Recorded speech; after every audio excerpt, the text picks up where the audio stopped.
Good morning, class. Welcome to grade 10 Introduction to IDM.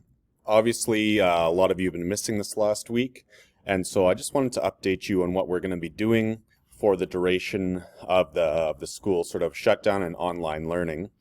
We're going to be putting our board game project on hold because obviously we don't have groups of people here to work on it. So you're just going to pause wherever you're at on your board game project, and we're going to move on to the next unit and then come back to the board games when we're all back together in school. So the unit we're moving on to is an introduction to animation, which is an introduction to animation in using a very simple sort of pixel-based animation and illustration program, but it gives us sort of the first taste of creating digital assets and sprites for video games.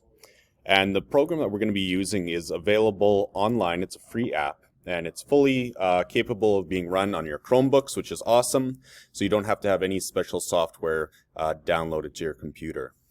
So the program can be found at piskelapp.com. That's piskelapp.com. When you get to Piskel app, you'll get this screen right here, and you can just click on sign in.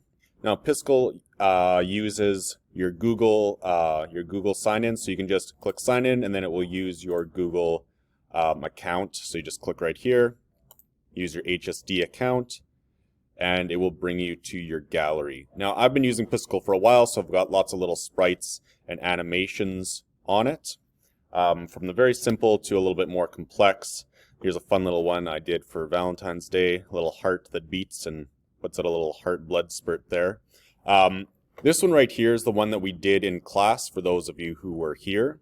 But if you were not, I'm going to show you how to do it. We're going to do a little bit of a simplified version, and I'm going to break it down into a couple of different steps. So I'm going to pause this video right here. I'm going to stop it, and then I'm going to break down the actual process itself into smaller videos so that you can kind of check them as you need to.